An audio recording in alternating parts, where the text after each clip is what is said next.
My faith played a large role in a lot of difficult situations growing up, especially in my young adulthood with the military.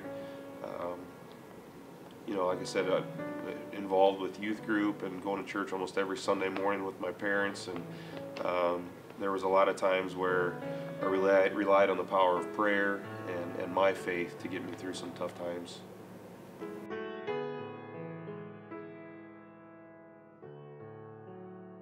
The reason I became a police officer wasn't the traditional one. Most kids grow up deciding that they want to be a police officer from a young age and kind of pursue that. Um, if you would have asked me in sixth grade if I was gonna be a police officer, I would have said probably not. I never really had an active interest in it. But after going into the military and spending time in that role of service to country, once I got out of active duty, I decided that I wanted to be able to serve my country in a different role, which in this situation was in a community. My father-in-law retired from Cedar Falls Police Department shortly after I got off active duty, and I was working at Hy-Vee in Crossroads, Waterloo at the time, and I enjoyed my job, but I missed that camaraderie, that brotherhood, that sisterhood, with my fellow brothers and sisters in the military, and wanted to serve. And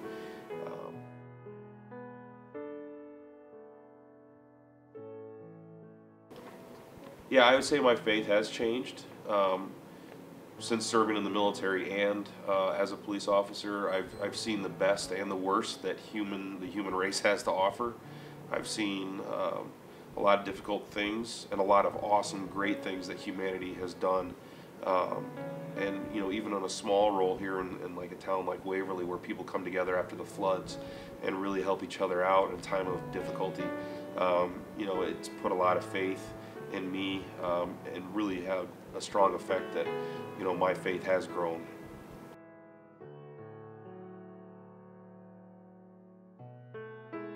I just ended up talking with the recruiter, and he talked about the military, and I had been to a band camp the summer prior to that in Chicago, and there was some Air Force bandsmen that were there, and after talking with them, they talked about military bands, and they said to me, that would be a really good route to go.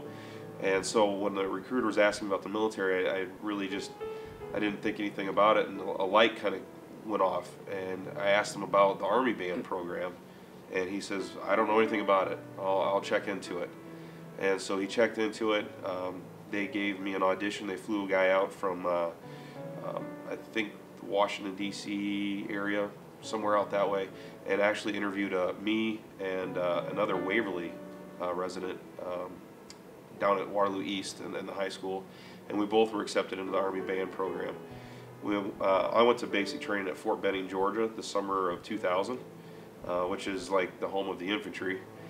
How a band person got sent to Fort Benning, I don't know, but it was very difficult, really hot, being down in Georgia from June, July, and August.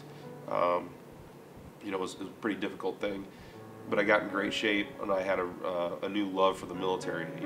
A year prior to that, I had never thought that I would want to be in the military either, and so everything just kind of started clicking together, and really loved the service and wearing the uniform. But basic training was difficult.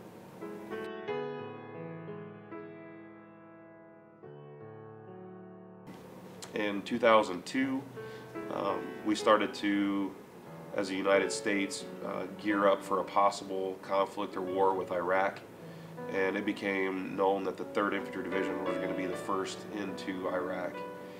So we got our entire division together, and it would have been after I went home of December for Christmas leave in 2002.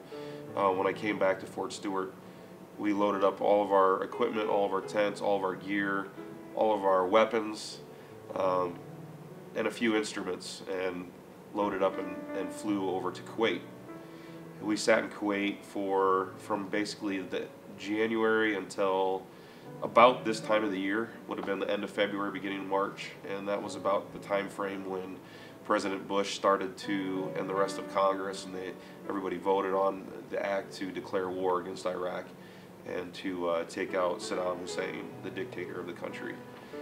And so there early in March, we got the word that the war was starting, and we crossed the border from Kuwait into Iraq. And I, instead of playing an instrument for the band, basically became more of a soldier in that aspect. I drove a tank in the war. It was an armored personnel carrier. An M113 was what it was called. And it was also a 50 cal machine gunner on the top. So even though, like I said, that we do, we had our band mission, I also had the military aspect of things. We didn't take any of our main parts of our instruments or anything with us into Iraq. We basically left that back in Kuwait and strictly had a military mission the entire time of the war.